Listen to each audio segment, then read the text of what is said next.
2 minggu lebih 2 hari dan Arya belum kembali. Karena penasaran, ku minta ibu mencari berita terkini. Dari pelayan kepala didapat informasi katanya mereka akan di sana sampai akhir bulan. Artinya aku harus menunggu kepulangannya 10 hari lagi. Mendengar itu aku terduduk lemas. Bukan soal rindu sebab itu sudah kukubur hidup-hidup. Namun, kurungan ini masih harus aku jalani 10 hari lagi. Bayangkan betapa membosankannya. Sekedar duduk di beranda pun tak boleh. Padahal itu tempat ternyaman untuk mengusir kekesalan. Dan Arya, kau benar-benar tak punya perasaan? Setidaknya bebaskan aku dari penjara ibumu. Ah, sudahlah. Baiknya aku melanjutkan aktivitas melukis bunga. Sudah separuhnya, tinggal disempurnakan saja. Kegiatan ini minimal bisa membantuku meringankan ketak nyaman tubuh akhir-akhir ini. Sudah 3 hari Arya perut seperti diaduk-aduk. Ingin muntah, tapi tak pernah keluar. Baru 5 menit duduk di teras rumah, seseorang sudah datang mengganggu. Kenapa dia selalu tahu jadwalku berdiam di sini? Padahal, hanya sekali sehari bersantai di luar dan itu pun 30 menit saja. Anjani. Ini ada coklat. Enak, loh. Makan, deh, lelaki itu tak pernah jera menemuiku. Sudah berulang kali kutegaskan jangan datang ke sini, tak mengerti juga. Aku tahu ia tak bermaksud jahat. Hanya mencoba menghiburku.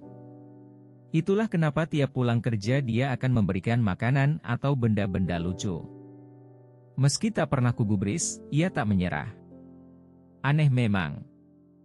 Biasanya semua pemberian dan Rangga tak pernah kusentuh. Namun, coklat ini membuatku ingin mencicipinya. Enak kan? Apa kataku? Besok kubawakan lagi.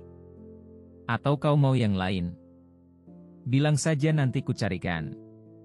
Selanjutnya celotehan lelaki itu tak bisa kucerap sempurna.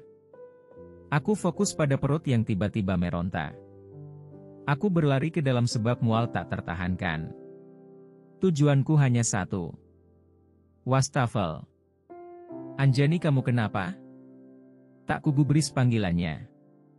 Ayunan kaki ini berlomba dengan desakan untuk mengeluarkan isi perut. Sesampainya di wastafel, kumuntahkan apa yang tersimpan di lambung. Sekali, 2 kali hingga tak lagi bisa kuhitung hentakan di kerongkongan. Lepas itu badanku lemas semua.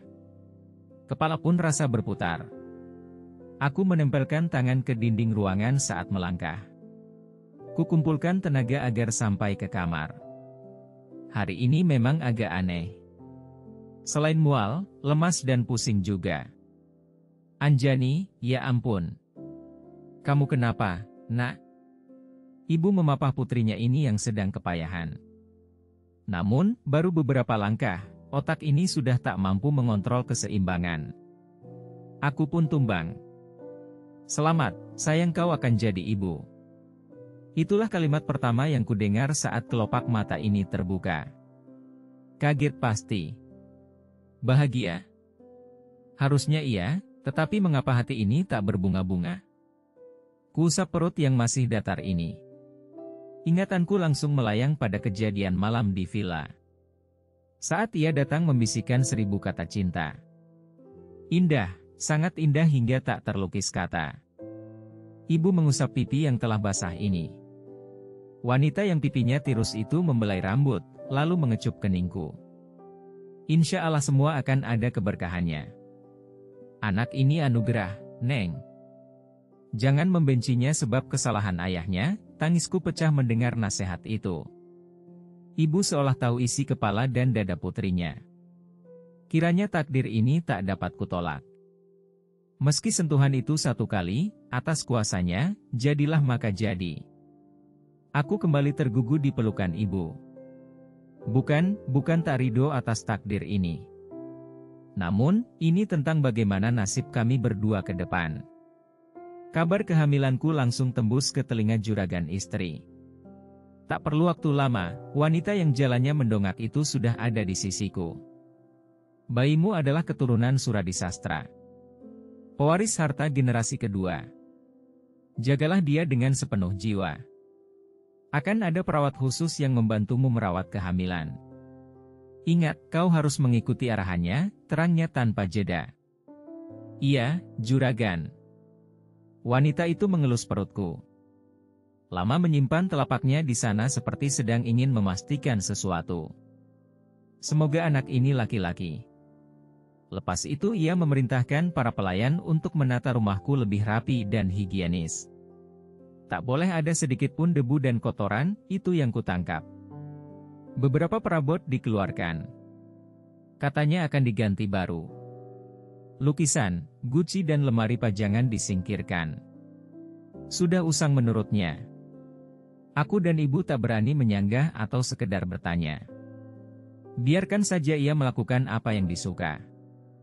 Wanita bergelung besar itu baru keluar setelah semua perintahnya dikerjakan. Ibu mengantarnya dan belum kembali hingga setengah jam berlalu. Sepertinya hidupku akan lebih repot ke depannya. Pastilah banyak tata aturan yang harus kujalankan. Tak apalah kalau itu untuk kebaikan kami. Asal tak harus melakukan adat yang bertentangan dengan syariat. Lalu Den Arya, apakah dia akan lebih memperhatikanku? Atau justru makin menjauh demi menjaga perasaan wanita pertamanya? Semoga ia peduli ada anak yang berasal dari benihnya ini. Membayangkan itu saja aku sudah gelisah. Kubalikan badan ke kiri dan kanan. Berharap mendapat posisi terbaik. Guling yang tersusun rapi, kini sudah tak teratur tempatnya. Selimut pun begitu. Kadang kutarik, lalu dibuka kembali. Serba salah memang. Sudahlah Anjani, jangan memikirkan dia lagi. Anggap saja kalian bukan suami istri, bereskan. Buang saja harapan itu, buang. Kamu pasti tenang. Kata dokter yang memeriksa tadi, aku tak boleh stres, tak boleh banyak pikiran. Fokus saja pada perkembangan janin di perut. Terlebih melewati masa kehamilan itu akan ada fase yang tak menyenangkan.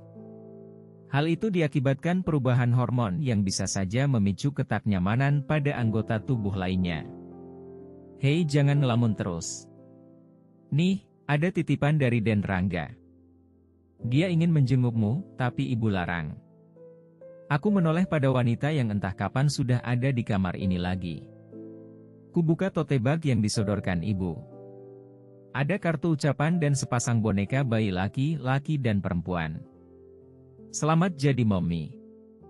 Semoga bahagia menyertaimu, harus segera saja menyambangi dada ini. Kubaca ulang kartu ucapan selamat ini untuk menguatkan hati. Di tengah orang-orang tak berperasaan, ada seseorang yang justru sangat perhatian.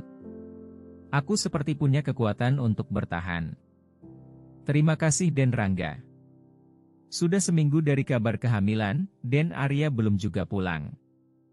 Apa memang tak ada yang memberitahu? Atau tahu, tapi tak peduli soal ini? Seandainya aku punya HP rasanya ingin menanyakan kenapa belum datang?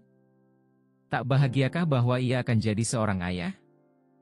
Meski aku berusaha mengabaikan ayah anak ini, tak dipungkiri sakit itu tetap ada. Apalagi di masa awal kehamilan yang cukup merepotkan, perasaanku lebih sensitif. Di fase awal ini aku harus menikmati muntah berkali-kali. Apapun yang masuk, menit berikutnya akan lenyap dari perut tanpa sisa tubuh ini seperti tak memiliki tulang penyangga. Yang bisa kulakukan hanya berbaring. Itu pun tetap tak membuat raga ini nyaman. Ketegaran yang susah payah ku bangun, roboh akibat kesensitifan rasa sejalan dengan kelemahan raga. Hati ini kembali rapuh serupa ranting kering yang sekali sentuh akan langsung jatuh. Siang malam hanya terbayang wajah Den Arya. Dalam mimpi pun aku memanggilnya. Namun, ia tetap membisu. Sakit, sakit sudah hatiku. Benih kebencian mulai bertunas. Ia tanpa terkendali telah menjadi noda hitam di hati. Namanya sebagai manusia yang memiliki kedudukan tercela. Juragan istri memberi keleluasaan sejak aku dinyatakan hamil. Ia mengizinkanku menyiram bunga atau sekedar berkeliling rumah. Katanya orang hamil harus diberi kenyamanan. Sementara anaknya tak ia panggil pulang. Omong kosong apa itu? Kebebasan itu kumanfaatkan untuk mengurangi kadar penderitaan. Jika tubuh sedikit nyaman, aku akan bergegas menuju taman. Menyirami bunga-bunga ternyata menyenangkan. Meski tak bisa kulakukan dalam rentang waktu panjang. Mommy Anjani yang sebelah sini belum disiram. Kasihan, loh.